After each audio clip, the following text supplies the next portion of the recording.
Hello guys, welcome back to my channel. Today வீடியோவில் ஒரு simple மெத்தடை யூஸ் பண்ணி நம்ம மொபைலில் இருக்கிற வீடியோவை ஈஸியாக எந்த விதமான ஆப்பும் யூஸ் பண்ணாமல் ஹைட் பண்ண முடியும். அதை தான் டுடே வீடியோவில் பார்க்க போகிறோம். அதற்கு முன்னாடி நீங்கள் இன்னும் நம்ம சேனலை சப்ஸ்கிரைப் பண்ணாமல் இருந்தீங்கன்னா சப்ஸ்கிரைப் பண்ணுங்கள், கூடவே பெல் பட்டன் ஆன் பண்ணுங்கள்.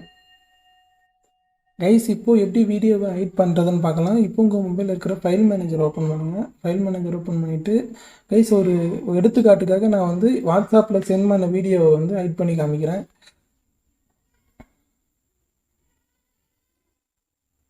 இப்போது நான் வாட்ஸ்அப்பில் சென்ட் பண்ண வீடியோஸ் இங்கே இருக்குது. இப்போது இந்த வீடியோவை நான் எந்த விதமான ஆப் யூஸ் பண்ணாமல் இப்போது ஒரு சிம்பிள் மெத்தடில் ஹைட் பண்ணுறேன். இப்போது ஏதாவது ஒரு வீடியோவை சூஸ் பண்ணுங்கள். சூஸ் பண்ணிவிட்டு அதை கிளிக் பண்ணுங்கள். அதை கிளிக் பண்ணிங்கன்னா கீழே ஒரு 4 ஆப்ஷன் ஷோ ஆகும். அதில் 4th ஆப்ஷன் மோர்னு இருக்குல்ல, அதை கிளிக் பண்ணுங்கள். அதை கிளிக் பண்ணிவிட்டு கைஸ், இப்போது இங்கே ரீநேம்ன்ற ஆப்ஷன் இருக்குல்ல, அதை கிளிக் பண்ணுங்கள். அதை கிளிக் பண்ணிங்கன்னா உங்களுக்கு இந்த மாதிரி வரும்.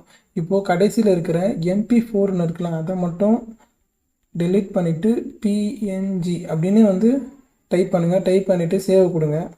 சேவ் கொடுத்தீங்கன்னா ஓகே கேட்கும். ஓகே கொடுத்துருங்க. ஓகே கொடுத்தீங்கன்னா அந்த வீடியோ இப்போது ஃபோட்டோ ஃபார்மில், அதாவது ஒரு இமேஜ் ஃபார்மில் ஃபார்ம் ஆகிடும். இப்போது அதை கிளிக் பண்ணிங்கன்னா உங்களுக்கு ஃபோட்டோ மாதிரி தான் ஷோ ஆகும். அந்த வீடியோ ப்ளே ஆகாது.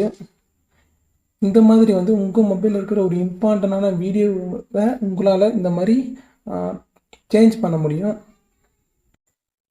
கைஸ், இந்த மெத்தட் யூஸ் பண்ணி நீங்கள் எவ்வளோ வீடியோ வேணாலும் இந்த மாதிரி ஃபோட்டோ ஃபார்முக்கு நம்மளால் சேஞ்ச் பண்ண முடியும். கைஸ், இப்போ இந்த ஃபோட்டோ ஃபார்மில் இருக்கிற இந்த வீடியோவை எப்படி நார்மல் வீடியோவாக கன்வெர்ட் பண்ணுறது அப்படின்னு பார்ப்போம். இப்போ மறுபடியும் அதை கிளிக் பண்ணுங்கள். அதை கிளிக் பண்ணிவிட்டு மோர்ன்ற ஆப்ஷனை கிளிக் பண்ணுங்கள்.